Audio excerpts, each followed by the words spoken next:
त्यांचे वडील असल्यापासून त्या बघत होत्या. त्यांना समजत नव्हतं हे काय चाललंय. आमचीच लोक ह्या लोकांकडेच का चाकरी करतायत.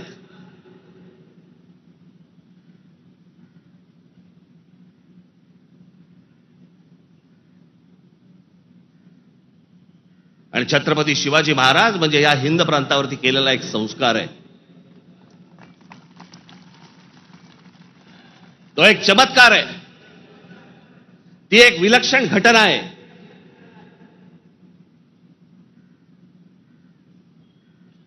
छत्रपती शिवाजी महाराज हा एक विचार आहे. तो विचार जन्माला यायच्या अगोदर या देशाची, या देश कुठचा होता, देश नव्हताच तो, या हिंद प्रांताची काय अवस्था होती, काय परिस्थिती होती.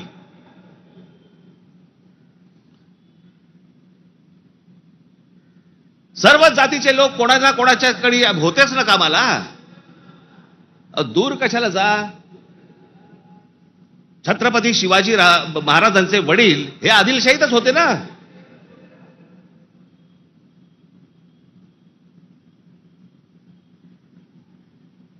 त्याच्यानंतर ते निजामशाहीत गेले ना. तो काळ वेगळा होता, ती वेळची परिस्थिती वेगळी होती. त्यांनी काय तसे निर्णय घेतले.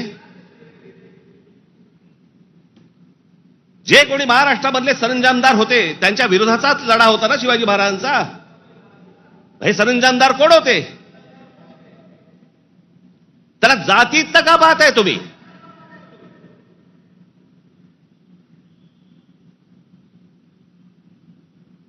अफजल खानाचा वकील हा कोणी कुलकर्णी नावाचा होता, ब्राह्मण होता. अफजल खानाची बोलणी करायला गेलेला छत्रपती शिवाजी महाराजांचा वकील देखील ब्राह्मणच होता.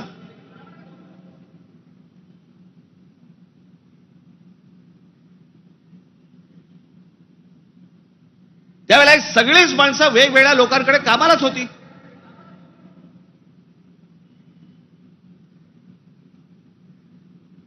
इतिहासातली प्रत्येक गोष्ट काही कागदावरती लिहिलेली नाहीये. त्यावेळेला त्या परिस्थितीत काय निर्णय घेतले असतील आपल्याला काय माहिती. 300-400 वर्षापूर्वीचा इतिहास, त्याच्यावरती आम्ही आज भांडतोय जातीत.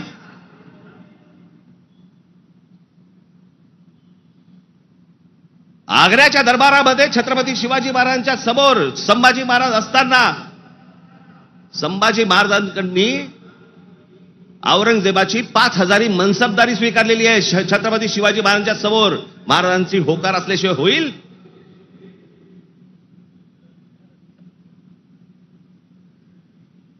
पण आता दरबारात अडकलोय, स्वीकारण्याशिवाय पर्याय नाही. आता स्वीकारू, नंतरचं नंतर बघू. राजकारण असतं ते. परिस्थिती काय, त्या परिस्थितीमध्ये कोणते निर्णय घ्यावे लागतात, काय परिस्थिती असते, आपण पाहणार आहोत का नाही. कशा अंगाने इतिहास पाहायचा असतो हे आपण कधी बघणार आहोत की नाही.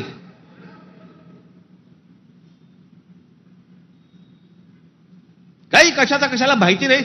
छत्रपती शिवाजी महाराजांसाठी औरंगजेबाचा जो माणूस आला होता, मिर्झा राजे जयसिंग राजपूत, हिंदू होता ना.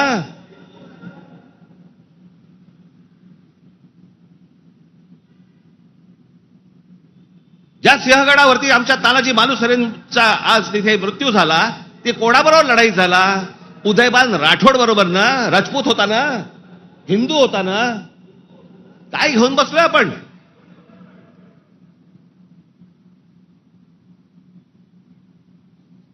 कोणत्या काळात जगतो आहोत आपण.